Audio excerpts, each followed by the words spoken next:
Kana munhu achikudza nyaya yekudzidza unofanira kutoenda kuchikoro unodzidza woziva. Plus haisi mhosva unoona kusaziva zvimwe zvinhu zvakaita seizvi. Ewe handi kunyepera shamwari. Bamba kali baba njoli munhu wana akangwara kumbereka. Nhasi ndazopusa. Yazi kuti kwani ndakangwara.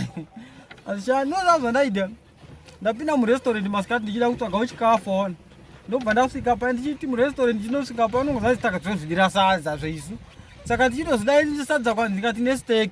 Ndichinoti steak ndazobvunzwa kuti well done. Saka pa wanditi well done ndati no. Unoona? Saka kuti no kwandaita ndakuzati ndaramba kuti ndiruda nyama yakaibva. Ndazopuwa nyama isina kuibva hama yangu.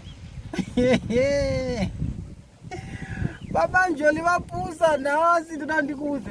Chamwari vazouya neimwe nyama isina kana kuibva ndati ndichinoti foko knife ndichinoti dai ndikaona kuti nyama foko banga rongoti unoza unongoita banga kana cheka nyama mbishi kuita so ndiri kuvhiya mombe imombiri muplate yekuti ndidle vakati ndikugira na masalad ndazoti ndodiko ndikandopopota kuti hey ko nyama zvaisina kuibva ndikakuti ani mati muda isiri well done ndikati well done ndokuti kudiko ndara sleep yenyu ikanzi half done unoona kuti pakanonzi half done anhasi ndazopusa guys handiri kunyeperai kubara kwose kwagwamba kuti gwanoza kugwamba kungwara ndapusa zvokuti ndaona kuti tofanira kugara chipinda murestaurant ndopa ndobvunza kuti saka kuti well done ndokuti kudini ukanzi well done zvinoti yakaibva ndikati half done half done ndo isina kumboibva inotobuda ropa zvino saka unondobvunza kuti pane munhu odla nyama isina kuibva murestaurant ukanzi varungu vanotoda zvinhu zvakadai so masupu atatokupa ndo masupu anida nenyama isina kuibva maguys nhasi ndapusa ndiri kunyepera yangu mofanira kuenda murestaurant uchinodzidza kana usatoenda murestaurant bvunza vamwe kuti kana pakanonzi well done kunorehwa chii pakanzi half done panorehwa chii